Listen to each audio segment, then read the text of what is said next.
Hello दोस्तों, Shri Krishna tutor classes में आपका स्वागत है। और आज का जो सेशन है वो बेहतरीन होने वाला है। बहुत ही इम्पोर्टेंट बातें हैं हमारी ये एनसीईआरटी 6 क्लास के मौर्य साम्राज्य के बारे में हम बातें करेंगे। मौर्य साम्राज्य के बारे में जो हमारे को जानकारी मिलती है वो किन किन स्रोतों से मिलती है, तो उनके बारे में हम बात करेंगे। और बहुत ही महत्वपूर्ण सेशन होने वाला दोस्तों आज ये। चलिए शुरुआत करते हैं। हमारा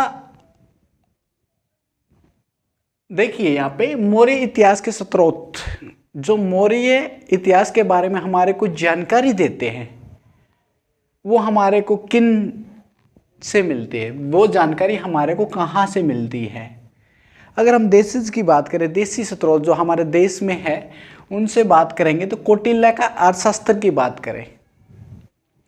देखिए दोस्तों, कौटिल्य का अर्थशास्त्र, कौटिल्य ने कौन सी किताब लिखी? अर्थशास्त्र।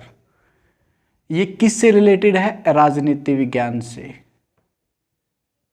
किससे रिलेटेड है? ये राजनीति से रिलेटेड है। कौन सी लैंग्वेज में लिखी? संस्कृत में लिखी। कौन सी भाषा में लिखी? संस्कृत में। ये क्वेश्चन दोस्तों इंपॉर्टेंट क्वेश्चन है, ये आईबी में पूछा गया था। राजनीति मतलब अर्थशास्त्र जो पुस्तक है उसमें किस से वर्णन है, किसका वर्णन मिलता है, तो ये आंसर चला जाएगा हमारा राजनीति से। तो कौटिल्य के बारे में हम जान लेते हैं। कौटिल्य चंद्रगुप्त मौर्य का प्रधानमंत्री था।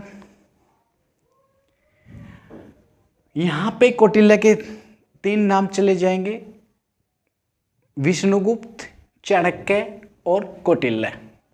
कौटिल्य के कितने नाम चले जाएंगे? 3 नाम चले जाएंगे, विष्णुगुप्त, चाणक्य और कौटिल्य। तो जो ये पहली बात हमारी क्लियर हुई दोस्तों, ये इंपॉर्टेंट बात है। यहाँ पे ये आईबी में बात पूछी गई थी, ये क्वेश्चन आईबी में पूछा गया था कि अर्थशास्त्र जो पुस्तक है जो कौटिल्य ने लिखी थी उसमें किस चीज़ का वर्णन मिलता है, तो इसमें वर्णन मिलता है राजनीति से वर्णन मिलता है, राजनीति का वर्णन मिलता है। और कौन सी भाषा में लिखी गई है? संस्कृत भाषा में लिखी गई है। कौटिल्य के कितने नाम है? 3 नाम है, विष्णुगुप्त, चाणक्य और कौटिल्य। कौटिल्य के कितने नाम है? विष्णुगुप्त, चाणक्य और कौटिल्य। इन्होंने कौन सी किताब लिखी थी? अर्थशास्त्र। अर्थशास्त्र में किससे रिलेटेड है? ये है राजनीति से। किससे रिलेटेड है? राजनीति से रिलेटेड है। और कौन सी भाषा में लिखी गई थी? कौन सी भाषा में लिखी गई थी? ये संस्कृत में लिखी गई थी दोस्तों। ये कौन सी भाषा में लिखी गई थी? संस्कृत में। तो ये था कौटिल्य के बारे में। अगले हम बात करेंगे विशाख दत्त का मुद्रा राक्षस। विशाख दत्त ने कौन सी बुक लिखी थी? मुद्रा राक्षस। इससे भी मौर्य साम्राज्य के बारे में हमारे को जानकारी मिलती है। फिर सोमदेव ने लिखी थी कथा सरिता सागर। कौन सी किताब लिखी थी दोस्तों? कथा सरिता सागर। सोमदेव किसने लिखी थी? सोमदेव ने कौन सी किताब लिखी थी? कथा सरिता सागर। कथा सरिता सागर। अक्ष्यमेंद्र ने वृहत कथा मंजरी, ये किताब किसने लिखी थी? अक्ष्यमेंद्र ने कौन सी किताब लिखी थी? वृहत कथा मंजरी। इस प्रकार से दोस्तों अगर आप रिपीट करोगे, लिखोगे तो ये चीज़ें बिल्कुल माइंड में प्रिंट हो जाएंगी। और पुराणों से भी हमारे को जानकारी मिलती है मौर्य साम्राज्य के बारे में। फिर हम देख लेते विदेशी बाहरी व्यक्ति। मैक्सथनीज ने कौन सी लिखी थी? इंडिका। मैक्सथनीज ने कौन सी किताब लिखी थी? इंडिका। मैक्सथनीज था वो कहाँ का था? ये सेल्यूकस निकेटर का राजदूत था। सेल्यूकस निकेटर का राजदूत था। किसका राजदूत था ये? सेल्यूकस निकेटर का। कब आया था? 302 ईसा पूर्व। कब आया था? 302 ईसा पूर्व। इंडिका किताब बुक कौन सी भाषा में लिखी गई थी? ग्रीक। कौन सी भाषा में लिखी गई थी? ग्रीक। तो ये था दोस्तों हमारा विदेशी मैक्स्थनीज सेल्यूकस निकेटर का राजदूत था, मौर्य साम्राज्य में आया था। और इन्होंने कौन सी बुक लिखी थी? इंडिका बुक लिखी थी। कौन सी बुक लिखी थी दोस्तों? इंडिका बुक लिखी थी यहाँ पे। फिर दूसरे हमारे अन्य स्रोत मिलते हैं बौद्ध ग्रंथ, दीपवंश, महावंश, दिव्यवादान। दीपवंश, महावंश, दिव्यवादान। दीपवंश, महावंश, दिव्यवादान जो है ये हमारे बौद्ध ग्रंथ है। अब इनका जो वर्णन मिलेगा वो जाएगा अशोक ने जब अपने पुत्र महेंद्र और पुत्री संघमित्रा को, पुत्र महेंद्र और पुत्री संघमित्रा को बौद्ध धर्म के लिए, बौद्ध धर्म के प्रचार के लिए श्रीलंका में भेजा था।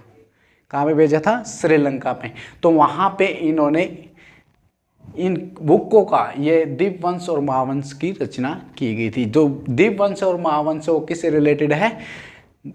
बौद्ध वंश से। किससे रिलेटेड है? बौद्ध ग्रंथ है ये। बौद्ध धर्म के बारे में इनका में जानकारी मिलती है, बौद्ध धर्म के बारे में। तो यहाँ पे दीपवंश, महावंश और दिव्यवादान, दीपवंश, महावंश और दिव्यवादान ये हमारे बौद्ध ग्रंथों से हमारे को मौर्य साम्राज्य के बारे में जानकारी मिलती है। दीपवंश और महावंश की हम बात करेंगे तो जब अशोक ने अपने पुत्र महेंद्र और पुत्री संघमित्रा को बौद्ध धर्म के लिए प्रचार के लिए श्रीलंका में भेजा था, तो वहाँ पे इन ग्रंथों की रचना की गई थी दोस्तों। तो यहाँ पे चला जाएगा दीपवंश, महावंश, दिव्यवादान से हमारे को मौर्य साम्राज्य के बारे में जानकारी मिलती है। जैन ग्रंथ की बात करें तो जैन ग्रंथ में भद्रबाहु ने कल्पसूत्र लिखी थी। भद्रबाहु ने कौन सी लिखी थी? कल्पसूत्र। ये कौन सी लैंग्वेज में है? संस्कृत में। कौन सी भाषा में ये? कौन सी भाषा में ये? संस्कृत में। भद्रबाहु कौन था? चंद्रगुप्त मौर्य का गुरु। कौन था ये? भद्रबाहु कौन था? चंद्रगुप्त मौर्य का गुरु। कौन था? चंद्रगुप्त मौर्य का गुरु कौन था? भद्रबाहु। इन्होंने कौन सी किताब लिखी? कल्पसूत्र। कौन सी लैंग्वेज में लिखी? कौन सी भाषा में लिखी? संस्कृत में। उसके बाद हम बात करेंगे हेमचंद्र। हेमचंद्र ने परिशिष्ट पर्व लिखा है। हेमचंद्र ने कौन सा पर्व लिखा? परिशिष्ट। तो अन्य स्रोतों से हम बात करें कि पुरातात्विक की बात करें, अशोक के जो अभिलेख थे, जो अभिलेख मिले हैं उनसे भी हमारे को मौर्य साम्राज्य के बारे में जानकारी मिली है। अशोक के जो अभिलेख थे उनसे भी हमारे को मौर्य साम्राज्य के बारे में जानकारी मिली है। फिर हमारा रुद्रदामन का जूनागढ़ अभिलेख।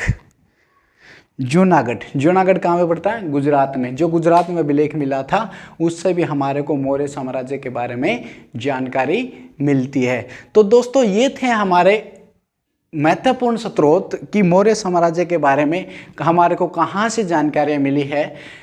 तो